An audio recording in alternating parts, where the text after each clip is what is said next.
This is F.D. Recovery, where we interview addicts and alcoholics. Our aim is that through this podcast, we might help you on your journey of recovery. Thank you for listening. Hello, this is Frank with F.D. Recovery. How are you guys doing? It is Tuesday, 12:30 p.m. on the 20th of January. So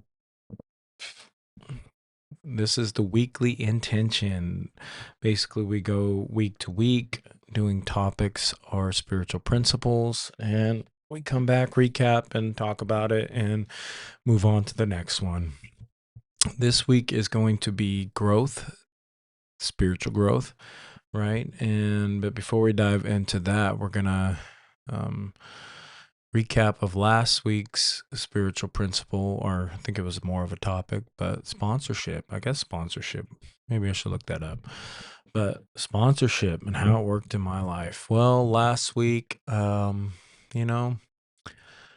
didn't really have any interaction because I was sick and I was just trying to work, and I didn't make it to some of my meetings, and didn't want to spread it around. My bills needed to be still paid, so I just made sure I didn't have COVID and went in, right?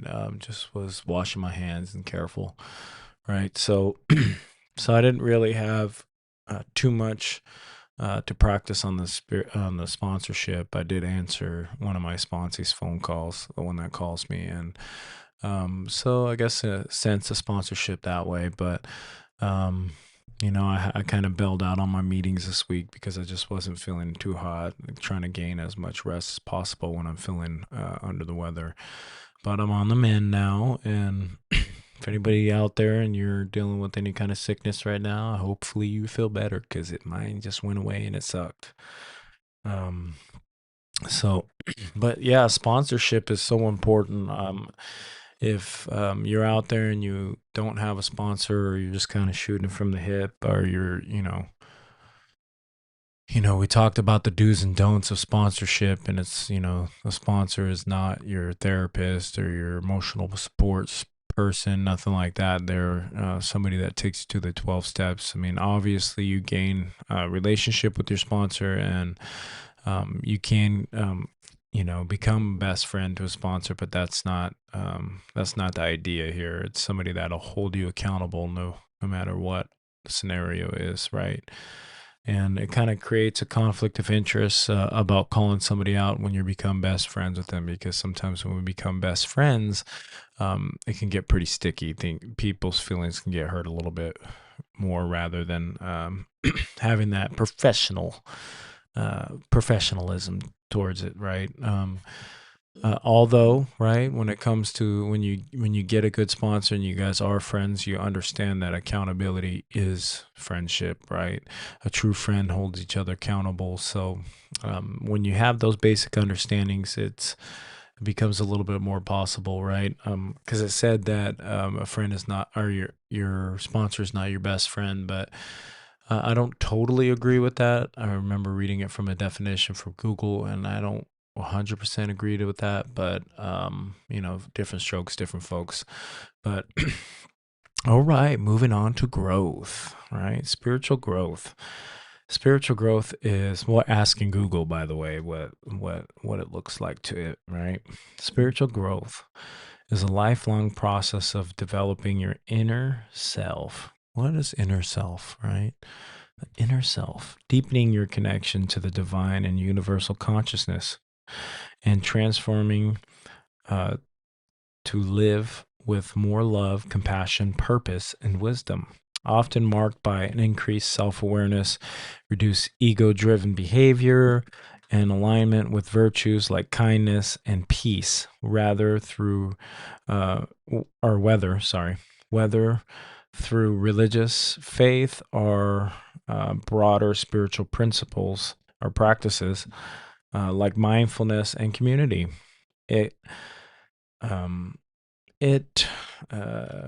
Lost my place there. It's about becoming more you in a truer sense, moving from fear to love and from self-centeredness to interconnectedness. Ooh, hit him with that interconnectedness. All right. Core aspects of spiritual growth.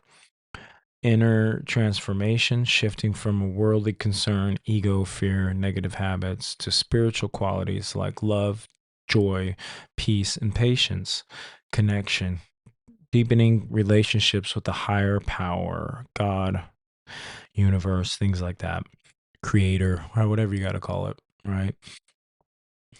And fostering empathy and unity is right along that same vein. Self-awareness, gaining a clearer understanding on your true self beyond your personality and thoughts, right? That's all ego shit. Your thoughts are for entertainment purposes only. They're a part of that self that likes to identify with the worldly stuff, right? Purpose, finding a greater meaning and living a life aligned with higher values, right? Common indicators, signs of growth, cultivating virtues, showing more love, joy, peace, patience, kindness, goodness, faithfulness, gentleness, right? And self-control, right? Imagine that, having self-control. Maybe that'll be next week, self-control. Reduce negative traits, less reliance on acts of the flesh, yada yada, right? Selfish anger, things like that. Increase, hold on, shift in focus, living more for God. Yep, that's all good stuff, right? Spiritual discipline, prayer, it talks about, practices to foster growth, prayer, meditation, reading sacred texts, journaling, connection or service, engaging with community, helping others, connecting with nature, mindfulness, paying attention to the present moment and your inner state, right? you know, doing a fallback on some of my own memories and my own experiences. I I I looked at life as such a limited in such a limited way, right? Growth was never part of the formula. It was never a part of the program, right? Where I was growing, not to say in any type of good way, even cancer is a growth, right? So I had growth, but it was all in a self-deprecating and, very, very hurtful way that I used to kind of operate towards myself and people around me. And granted, yes, there were life lessons. Yes, it had to take its course. It took what it took, you know, and I won't say and, but and, and, sometimes we could avoid some of those pains by learning the lessons faster, right? I know sometimes I look back and I go, man, I could have learned that a lot quicker. And then when something pops up, nowadays I learn a little bit quicker than the last time because for me, it's like, it's not about not wanting to feel pain. It's more or less of not wanting to just do the same shit over because one point, you got to realize, am I maturing or am I just going to keep doing the same crap, right? And it gets to a point of self-revelation where you're just like, okay, either I change or I'm just going to beating the same old drum and doing the same old song and dance. Because there was a time where people just was like, people looked at me like a very lost cause. Like they were just kind of done. They didn't really want to have anything to do with me. And I didn't blame them, right? Because the growth and the self-progression and the things, all the potential, every ex-girlfriend said, oh man, you have so much potential and it's untapped. And I just and that was how it was with everybody in my life, whether what scenario was what I was in, man, they were like, oh, you have such great potential, right? That's just another way of saying, dude, do what you need to do because you got so much more room to grow. You're not who you are supposed to be, basically, right? And I never took it as that. I took it as, oh, cool. Yeah, I'm an awesome person, right? That's the way I thought it was. But I was never living up to my potential, right? I had a knack to do everything but what was in my best interest, right?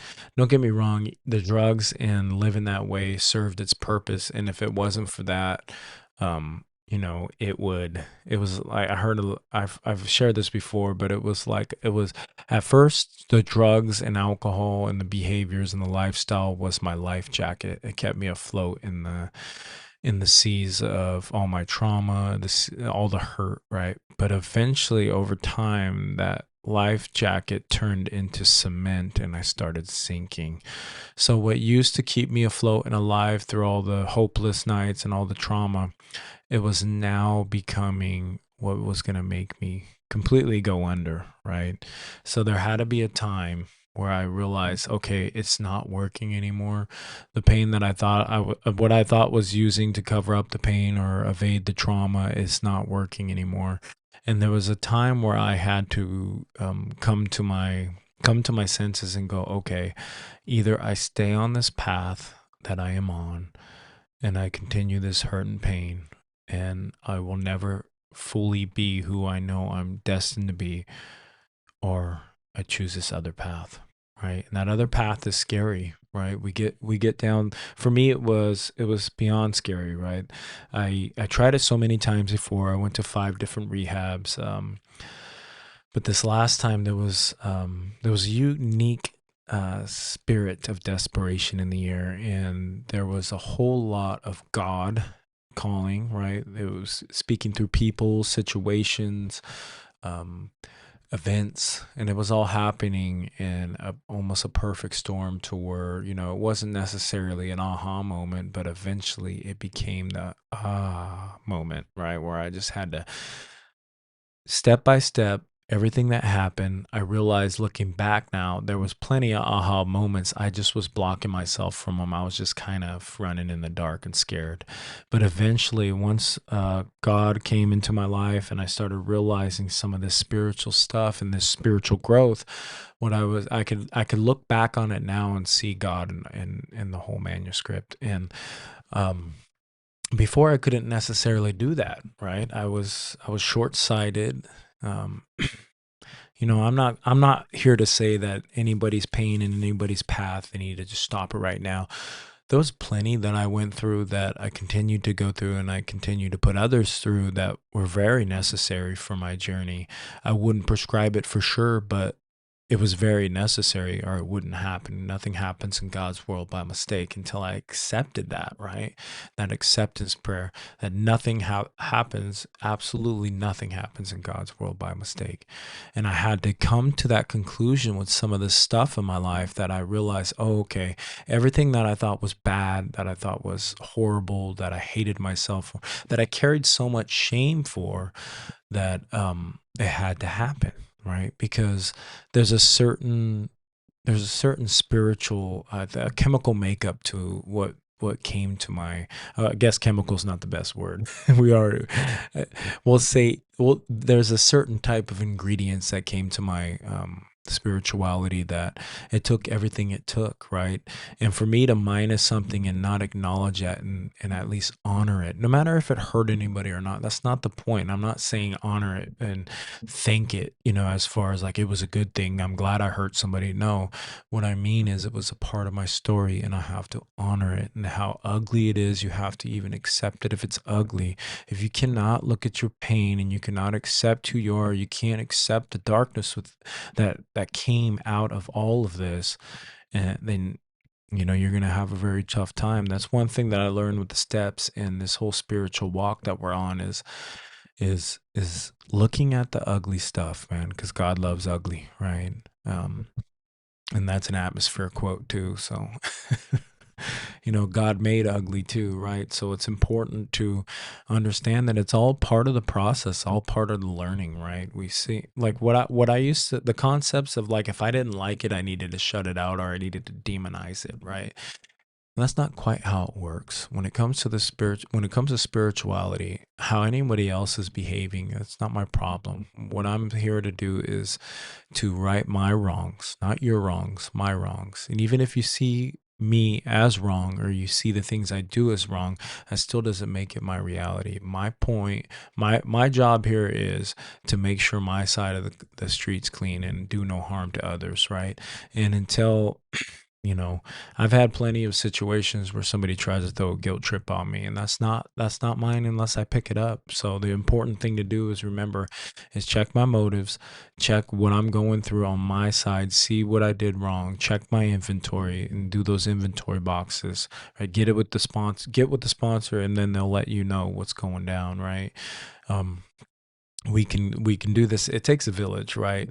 So the important thing that I remembered through all this is to keep sanity is, we go back to that sponsorship piece, is limit the input that comes in, get a trusted select few around you, make sure they have your best interests in mind, and make sure they're not trying to manipulate you for any type of gain. And if you surround yourself with good people like that, then you'll be the fruit of your surroundings, and then eventually your actions will follow. Man, you want to own a home, you hang out with homeowners. You want to become a billionaire, you hang out with billionaires, right? Or millionaires. Billionaires is a far stretch. So this week, man, let's focus on our growth. Let's look at the things that help us grow day to day. We're talking about prayer, meditation, reading, all these things, journaling. I can't tell you how important it is to jot some things down. And I haven't done that for a while. So you know what? Maybe that's something I'm going to recommit to this week. And next time I get on here, I better be sharing honestly, saying that I sat and wrote something, right? So this week, if you're struggling with growth, see what you can look up on Google, what you can look up in some spiritual texts, whatever you got to do, what you could ask your sponsor, how you can do day by day to help you grow spiritually in this life, right? I think it's important that we acknowledge the whole process of this, and this is a spiritual thing that we're going through, right? I think that's all I have today. Hopefully you guys tuned in. I love you guys. And sorry, I was trying to read a text while I was saying that. But it doesn't mean I love you guys any less. All right. You guys have a good week and work the spiritual principle of growth, right? Spiritual growth. And I love you guys. Peace.